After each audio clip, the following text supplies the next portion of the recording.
When people think about prison, the first images that come to mind often come from movies and TV shows. Violence, constant danger, and dramatic confrontations from the very first minute. But the reality of a first day in prison is very different. It is far less dramatic, far more controlled, and often much more psychological than physical. The first day in prison usually begins with intake and processing. This can take hours, sometimes an entire day. New arrivals are searched, photographed, fingerprinted, and assigned an identification number. Personal belongings are taken and stored. This process is slow, repetitive, and impersonal. For many people, this is when the reality of incarceration truly sinks in. Next comes medical and mental health screening. Prison staff check for injuries, illnesses, medication needs, and mental health risks. This step is not optional. It's about safety both for the individual and for the facility. Contrary to myth, prisons do not immediately throw people into general population without assessment. After processing, individuals are typically given standard issue clothing, bedding, and hygiene items. These are basic and uniform, reinforcing one of the biggest shocks of prison life, the loss of personal identity and choice. You are what you're given, eat what's served, and follow a strict schedule. Housing assignments come next. Many first-time arrivals are placed in temporary or intake housing, not immediately with the general population. This allows staff to observe behavior and determine appropriate placement. The environment is usually quiet, tense, and heavily supervised, not chaotic. One of the biggest surprises for most people is that the first day is mostly about waiting. Waiting in lines, waiting for instructions, waiting to be told where to go next. The boredom and uncertainty can be more stressful than fear of violence. Socially, the first day is marked by observation rather than interaction. New arrivals are often advised, formally or informally, to keep to themselves. Most people are cautious, not aggressive. The majority of inmates are focused on their own routines, not on targeting newcomers. Violence, while real in prisons, is not a guaranteed or immediate experience, especially on day one. Facilities are structured to minimize incidents during intake, and most inmates understand the consequences of causing trouble. Perhaps the hardest part of the first day is psychological. The sudden loss of freedom, privacy, and control. The realization that every movement is monitored and scheduled can be overwhelming. For many, this mental adjustment is far more difficult than any physical hardship. In reality, the first day in prison is not about brutality. It's about shock, routine, and control. Understanding the facts helps separate fear-driven myths from the real challenges of incarceration, which are often quieter, slower, and deeply personal. The first day in prison does not begin with an inmate being sent straight to a cell or thrown into the general population. Instead, it starts with a highly structured and administrative procedure known as intake and processing. This phase is designed to establish control, gather information, and assess risk, and it often lasts several hours or even an entire day. For many people, this is the longest and most mentally exhausting part of their first day. Upon arrival at the facility, individuals are escorted to a secured intake area where movement is strictly controlled. They are instructed where to stand, when to sit, and when to speak. Orders are short, direct, and repeated often. This environment immediately reinforces authority and routine, making it clear that personal autonomy has ended. The process is impersonal by design, focusing on efficiency rather than comfort. One of the first steps involves search procedures, which may include pat-downs, strip searches, and scanning for contraband.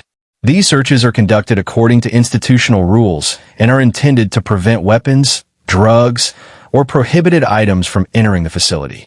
Although uncomfortable and invasive, they're standard practice and applied to everyone entering the prison. Next comes documentation and identification. New arrivals are photographed, fingerprinted, and assigned an inmate identification number. This number becomes their primary identifier within the system, often used more frequently than their name. During this stage, staff verify legal paperwork, sentencing details, and custody status to ensure accuracy before placement. Personal property is then confiscated, inventoried, and stored. Items such as clothing, wallets, phones, jewelry, and documents are logged and placed in storage until release or transfer. Some approved items may later be returned, depending on facility rules, but during intake, individuals are separated entirely from their belongings. This moment often marks a strong emotional shift, as it symbolizes the loss of connection to the outside world. Throughout intake, individuals may be moved through multiple stations, waiting areas, interview desks, medical rooms, often without knowing how long each step will take. Communication from staff is usually minimal, and questions may go unanswered, adding to confusion and stress. Silence, observation, and compliance are expected behaviors during this phase. Intake is not a fast or smooth process. Delays are common due to overcrowding, staff availability, or security concerns. People may spend long periods sitting on benches or standing in line under constant supervision.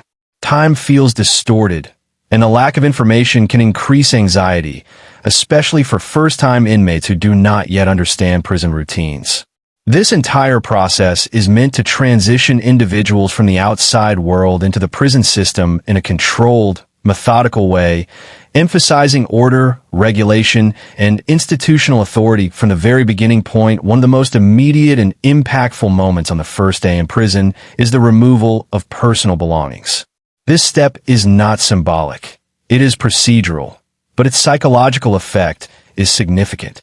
Shortly after intake begins, individuals are instructed to surrender everything they arrived with, often placing items into bins or bags under staff supervision.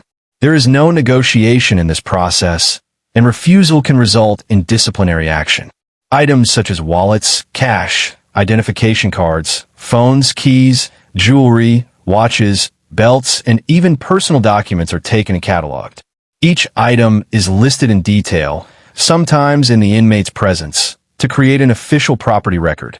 This inventory is meant to protect both the facility and the individual by documenting what was surrendered, but it also serves as a clear reminder that nothing carried in from the outside is automatically allowed inside. Once collected, these belongings are sealed and stored in a secure property area. Access to them is extremely limited. In most cases, individuals will not see these items again until release, transfer, or court appearance. Even emotionally significant items, family photos, letters, or religious objects, are treated as property and removed unless specifically permitted by facility policy.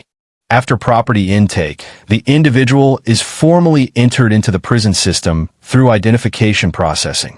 A photograph is taken, often under strict instructions about posture, facial expression, and where to look. Fingerprints are recorded digitally and sometimes physically. This data becomes part of a permanent institutional record that follows the individual throughout their incarceration. At this stage, the person is assigned an inmate identification number. This number is used to track movement, housing, work assignments, medical records, disciplinary actions, and commissary accounts. In many facilities, staff refer to inmates primarily by this number rather than by name, especially during official interactions. The use of an identification number reinforces the system's focus on classification and control. Names become secondary to numerical identification, reducing personal identity to a data point within a larger administrative structure.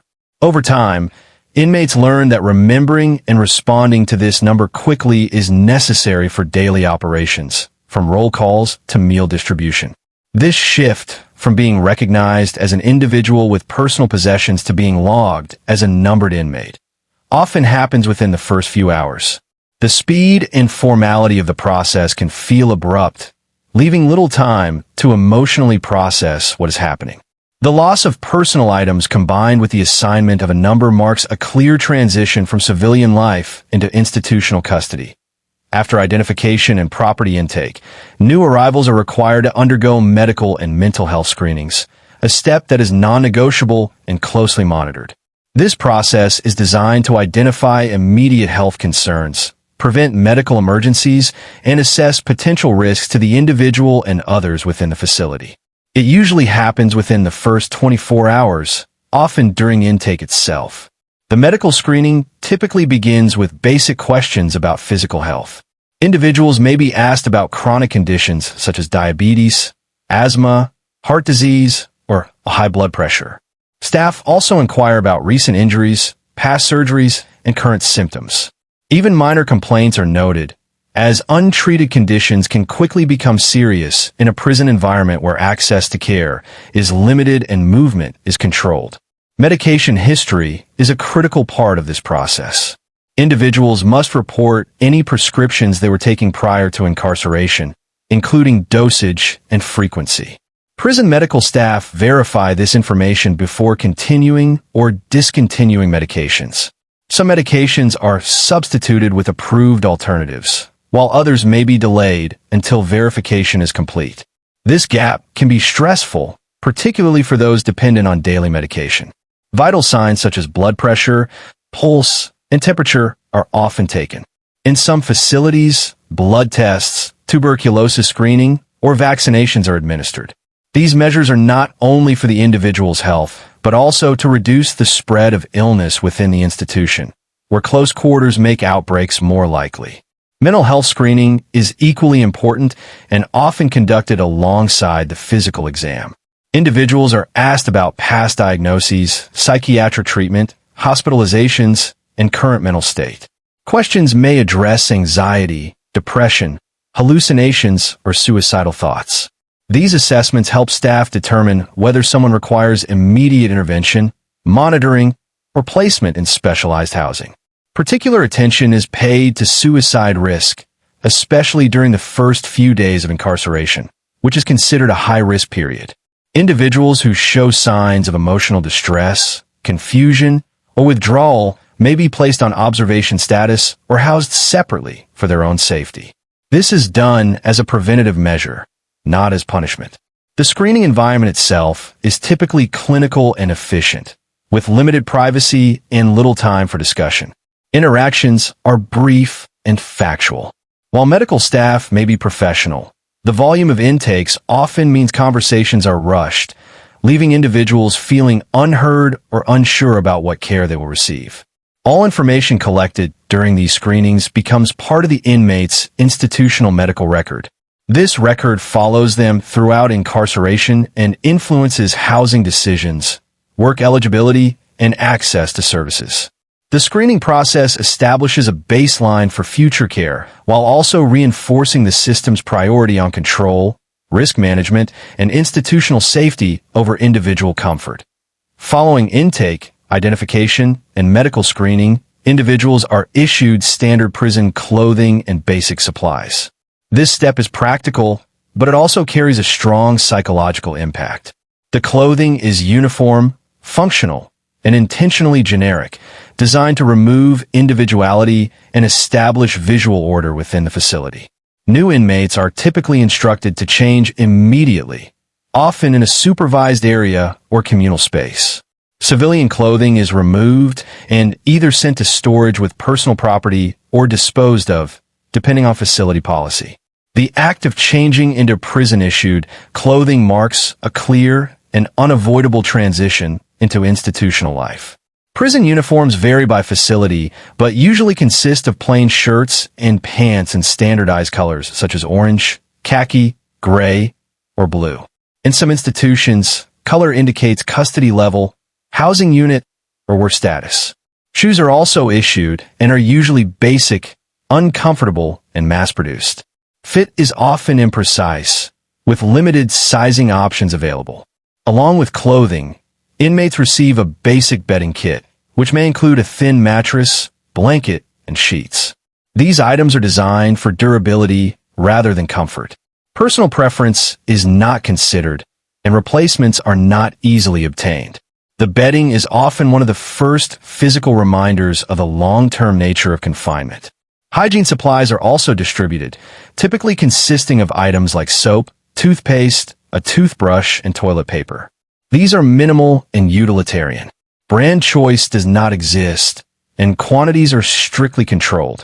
In many facilities, additional or better quality hygiene items must be purchased later through commissary, assuming the inmate has funds. This standardization serves multiple purposes. It reduces contraband, simplifies inventory, and allows staff to quickly identify inmates. At the same time, it removes personal expression. Clothing, grooming products, and daily necessities, all things that represent autonomy in the outside world, are now regulated and rationed. For many individuals, this is the moment when the emotional weight of incarceration becomes fully real. Wearing identical clothing to everyone else reinforces the loss of personal identity and independence. Choices that were once automatic, what to wear, how to groom, what to sleep on, are now dictated by policy. The issuance of prison clothing and supplies is not meant to humiliate, but it does establish a clear hierarchy.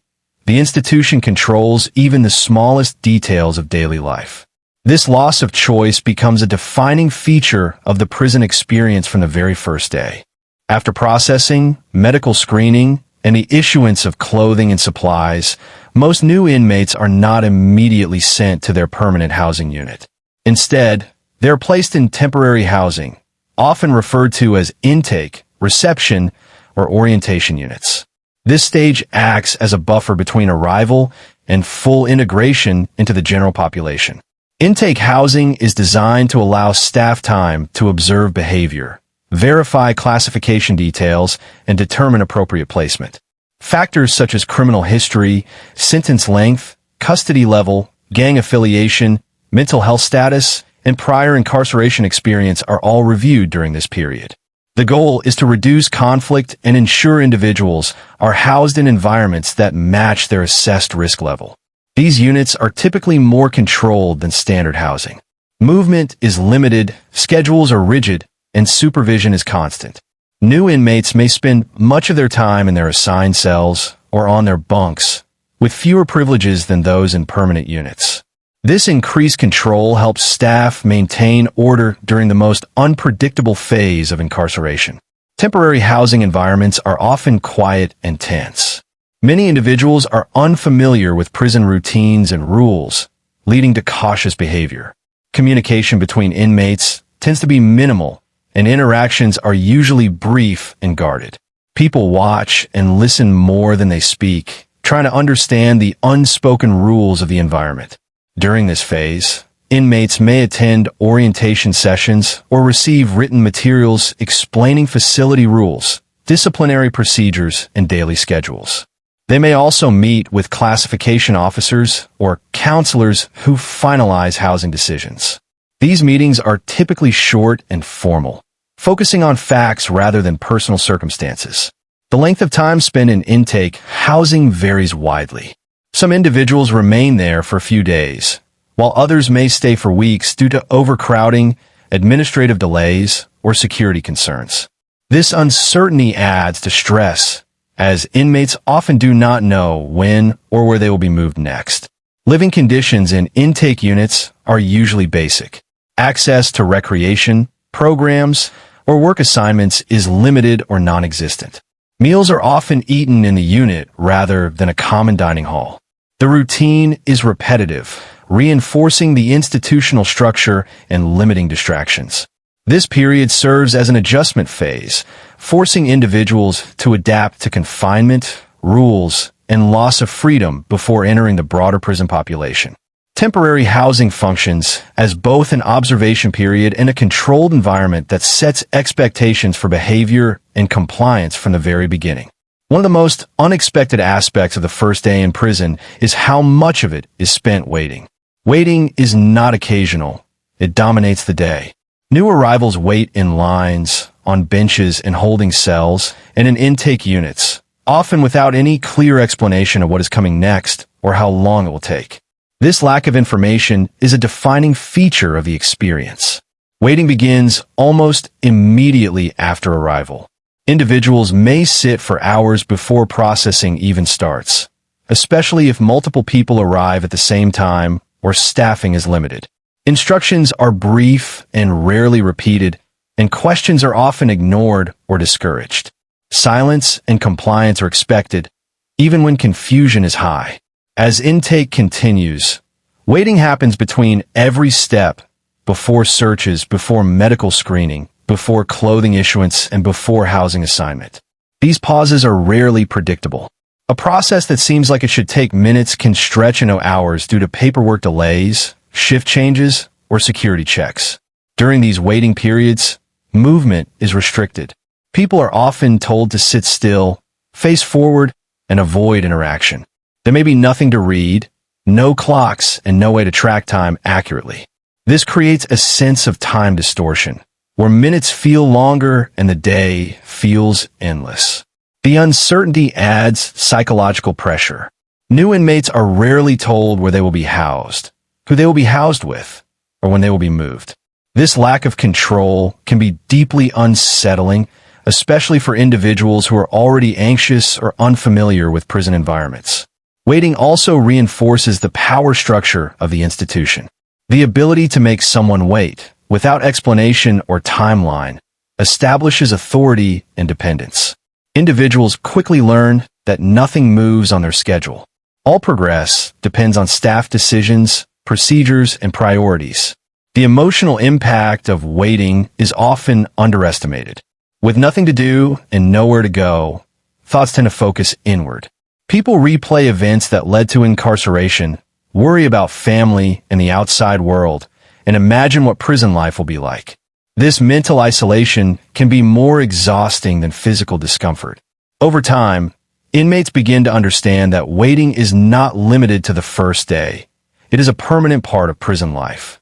Waiting for meals, waiting for counts, waiting for movement, waiting for responses to requests. The first day introduces this reality in its most concentrated form. Contrary to popular belief, the arrival of a new inmate does not usually trigger immediate confrontation or aggression. On the first day, most inmates are far more focused on observing newcomers than interacting with them. Prison environments operate on caution and routine, and unnecessary attention, especially toward someone new, is often avoided. New inmates stand out immediately due to their unfamiliarity with rules, movements, and social cues. Others notice how they walk, where they look, how they respond to instructions, and whether they appear anxious or overconfident. This observation is not always hostile. It is often a way for established inmates to assess who someone is and how they might fit into the environment. Direct interaction on the first day is usually limited. Conversations, if they happen at all, tend to be brief and neutral. Many inmates understand that pushing boundaries with someone new can attract unwanted attention from staff or lead to misunderstandings that escalate unnecessarily. There's also an unspoken understanding that intake periods are unstable. New arrivals are still being classified, may be moved again soon, and have not yet established routines. For this reason, most inmates keep their distance, choosing to watch rather than engage. From the perspective of the newcomer, this silence can feel intimidating. The absence of interaction is often misinterpreted as threat or hostility. In reality, it reflects a culture of caution. People in prison learn quickly that attention, good or bad, can carry consequences. Staff presence is also heavier during intake and early housing phases. Increased supervision reduces the likelihood of open confrontation and discourages overt displays of aggression. Most inmates are aware of this and adjust their behavior accordingly. Observation serves practical purposes as well.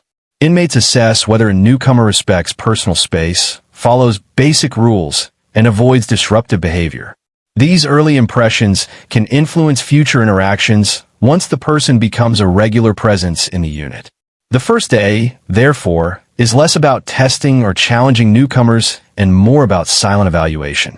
Popular media often portrays prison as a place where violence is immediate and unavoidable, especially for new arrivals. In reality, violence on the first day is not automatic, common, or expected. Most correctional facilities are structured specifically to reduce the risk of incidents during intake and early housing periods. The first day is one of the most controlled phases of incarceration. New inmates are under constant supervision, moved in groups or escorted individually, and placed in areas with increased staff presence. These controls significantly limit opportunities for spontaneous violence. Most inmates are aware of this heightened oversight and avoid actions that would draw attention. Additionally, many inmates understand that the first day is unstable and transitional. New arrivals may be moved again, reassigned housing, or placed in protective or specialized units. Engaging in violence during this period offers little benefit and carries serious consequences, including disciplinary charges, loss of privileges, or changes in custody level. Violence in prison, when it does occur, is often connected to specific factors such as ongoing conflicts, debts, gang activity, or long-standing disputes. These dynamics typically develop over time, not within the first few hours of arrival. A new inmate who keeps to themselves and follows instructions is unlikely to be involved in immediate conflict. Correctional staff also play a key role in reducing early incidents. Officers closely monitor body language, interactions, and movement patterns, especially in intake units. Any signs of tension or aggression are addressed quickly through separation or intervention. It is important to note that while violence is not guaranteed, the environment is still stressful and unpredictable. Tension exists, but it is usually controlled rather than explosive. Most inmates prioritize avoiding trouble, particularly early on, when they are still learning rules and expectations. For new arrivals, fear of violence often comes from uncertainty rather than actual threat. The unfamiliar environment, strict rules, and constant observation can heighten anxiety, making the risk feel greater than it is. The reality is that the first day in prison is far more likely to involve silence, supervision, and routine than physical confrontation. For most people, the most difficult part of the first day in prison is not physical hardship, but the psychological impact of incarceration.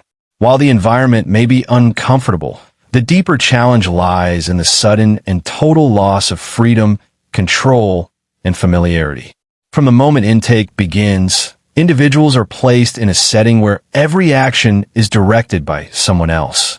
When to stand, when to sit, when to speak, when to move, all decisions are made by the institution. This abrupt loss of autonomy can be deeply unsettling, especially for those who have never experienced confinement before. Privacy disappears almost instantly. Searches, shared spaces, surveillance, and constant supervision mean that even basic personal moments are no longer private. For many, this is one of the hardest adjustments, as it challenges a fundamental sense of dignity and personal space.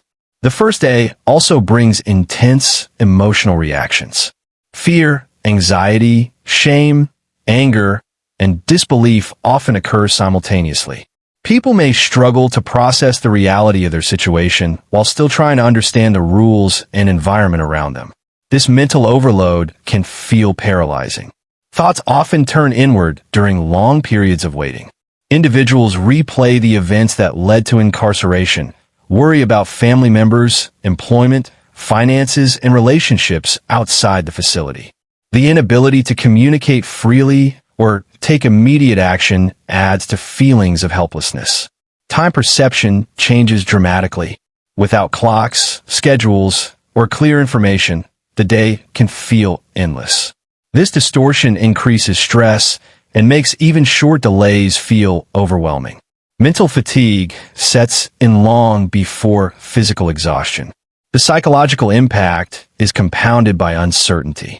New inmates often do not know how long they will be in intake housing, what their daily routine will look like, or how they will be treated by others. This lack of predictability keeps the mind in a constant state of alertness. Unlike physical discomfort, which people often expect and mentally prepare for, the emotional and psychological strain of the first day comes as a shock. Adjusting to confinement requires mental adaptation, and the first day is when that challenge becomes unavoidable. One of the most misunderstood aspects of prison life is the idea that it is chaotic, lawless, or unpredictable. In reality, the first day, like every day in prison, is highly structured, controlled, and dominated by routine. This structure is both a safety measure and a method of managing large groups of people within a confined space. From the moment a person enters intake, the day is dictated by schedules and procedures. Every movement is guided by staff instructions. Meals, counts, medical visits, showers, and recreation all occur according to a strict timetable. Deviating from these schedules is not allowed, and failure to follow them can result in disciplinary action. Even seemingly small actions, such as moving between units or attending medical appointments, are carefully regulated. Inmates are rarely left to navigate the facility on their own. Staff supervision is constant, ensuring that the environment remains predictable and orderly. Rules and regulations govern not only movement, but also communication, behavior, and interactions with others. New inmates quickly learn that speaking out of turn, questioning instructions, or ignoring procedures can draw immediate attention from staff and potentially escalate into formal disciplinary measures. The routines serve multiple purposes. They allow staff to maintain control, reduce conflict, and ensure the safety of everyone in the facility. They also help inmates adapt gradually, providing structure in an environment where uncertainty and confinement could otherwise lead to chaos. Even social interactions are influenced by routine. Meals, recreational periods, and work assignments provide predictable times when inmates are allowed to gather. Outside these periods, most interaction is limited and closely monitored. This controlled social structure prevents arbitrary or impulsive conflicts. While movies and television often depict prisons as violent and anarchic, the reality is that the first day is dominated by order, observation, and repetition. The environment is highly regimented, with clear expectations for behavior and compliance. This structured nature shapes not only daily life, but also the psychological adjustment that every new inmate must make. In conclusion, the first day in prison is far less about the dramatized violence and chaos often portrayed in media, and far more about processing, observation, and adjustment. New inmates experience a structured environment designed to ensure safety, enforce rules, and establish routines. The challenges they face are largely psychological: loss of freedom, personal autonomy, and certainty, rather than purely physical. Understanding what truly happens on day one helps separate myths from reality and prepares individuals, observers, and society to see prison as a controlled institution rather than a lawless nightmare.